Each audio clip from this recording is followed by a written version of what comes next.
Hey, what's going on, everybody? This is Tyrone back with Tech Life. Great article from Business Wire. I'll leave a link to it in the description so you guys could check it out. So, for the most part, we've seen all of T-Mobile's deals. We're seeing their holiday deals in rotation. We saw the Black Friday deals, which is the article you see on screen. Black Friday arrives T-Mobile at T-Mobile.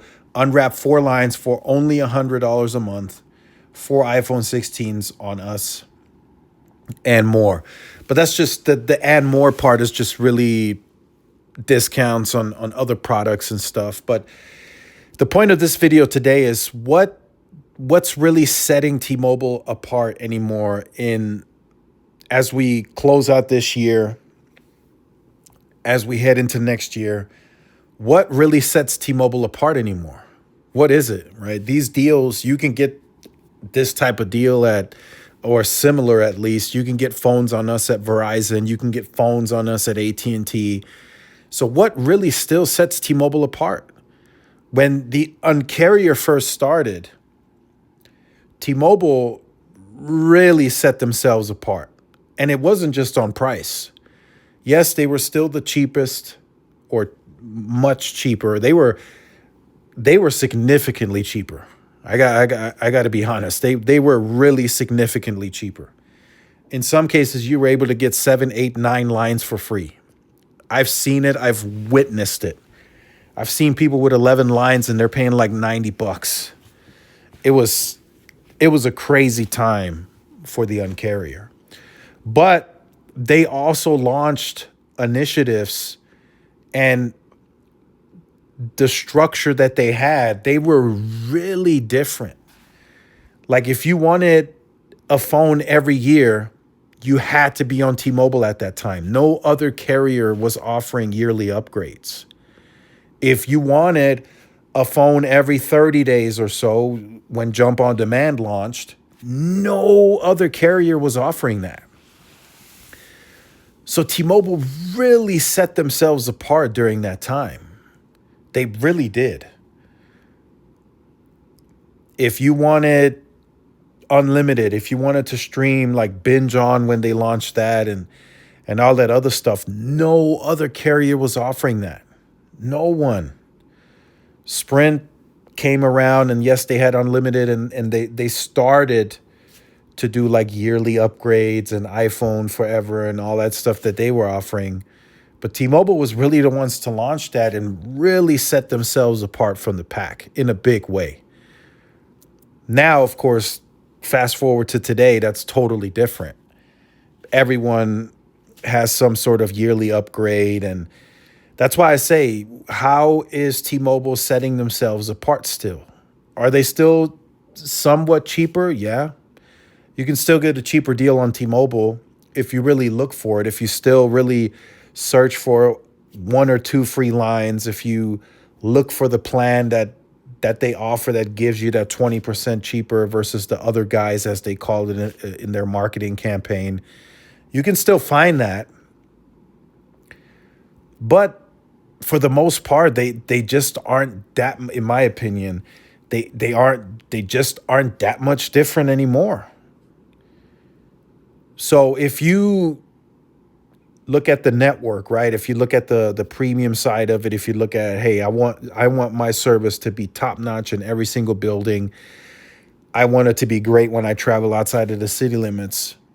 If you're sucking it up, like if you go to a certain part of town and it's not as great and you're sucking it up because the price is that much cheaper, et cetera, et cetera. I mean, that's just not the case anymore.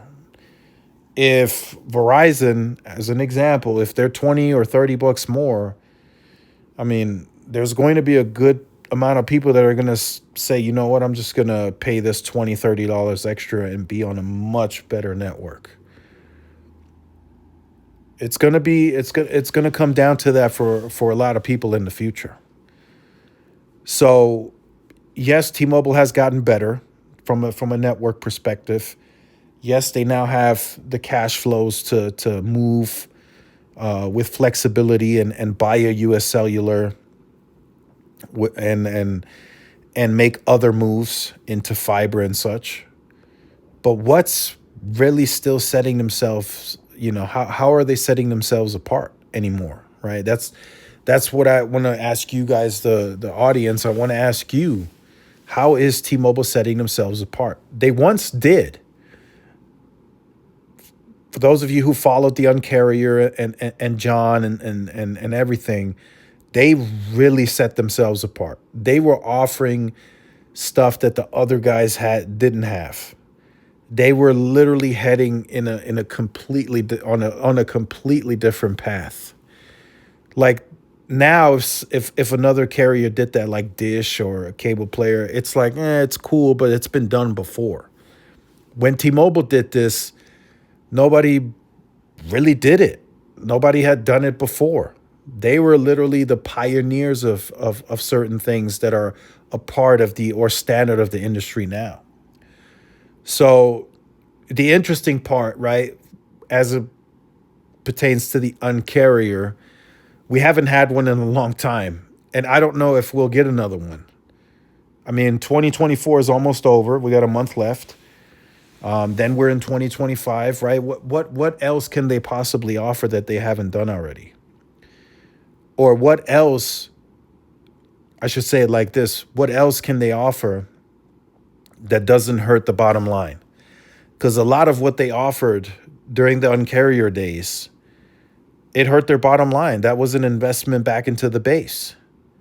So now they're going to be like, hey, we don't want to do this because that's going to hurt our bottom line. We have to pay dividends now. We got to do buybacks.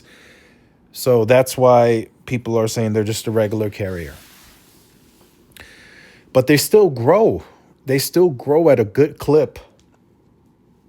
So that's kind of hard to really pick apart. Like, how does T-Mobile move from all of the stuff that they were offering, and now it's kind of a standard in the industry, and T-Mobile still grows? Is it really that 20% cheaper versus the other guys? Is it really a free line or two? Or is it just really the branding, the messaging, the story? Is it the color, the name? What is it, right? That's kind of something that really has never been discussed. What's really allowing T-Mobile to grow the way they are? I haven't heard anybody ask that question.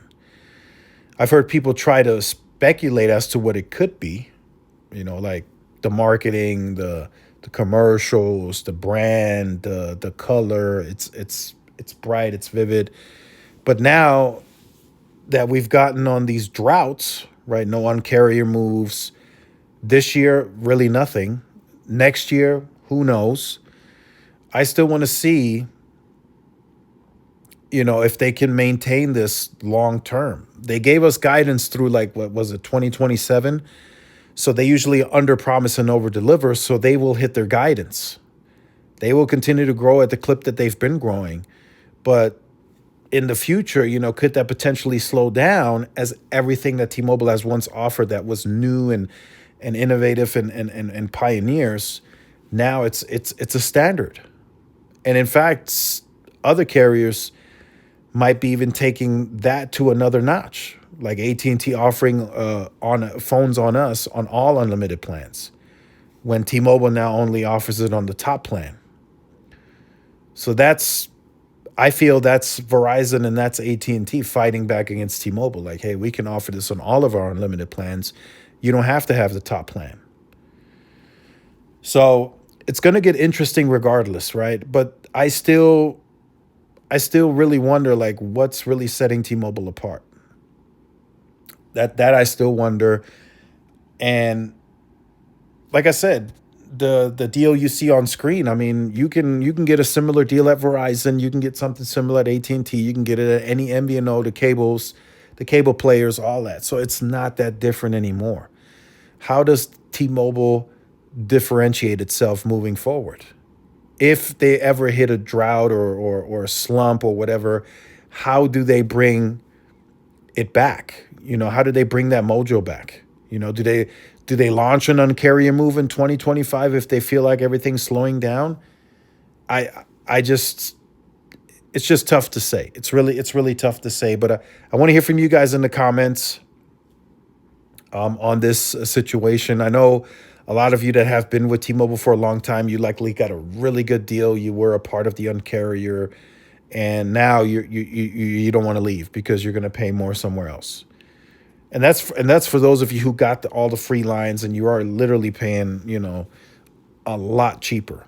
But for the newer customers, it's really like, okay, I saved a little bit of money, but you know what? T-Mobile doesn't work as great here. Once this phone's paid off, I'll just pay this 20 bucks more, 30 bucks more at Verizon, and I'll have good coverage, right? In the past, you weren't having that conversation. You were paying like 150, 200 bucks less being with T-Mobile, and you sucked it up. You were like, oh, I'm gonna just, I like this price. I'm not going anywhere, right? So now it's a totally different ball game, especially for the newer customers that T-Mobile has been able to gain. So let me know your thoughts on all that in the comments. Like, share, subscribe if you're new. Follow my social media outlets. This is Tyrone with Tech Life. See y'all in the next one. Peace.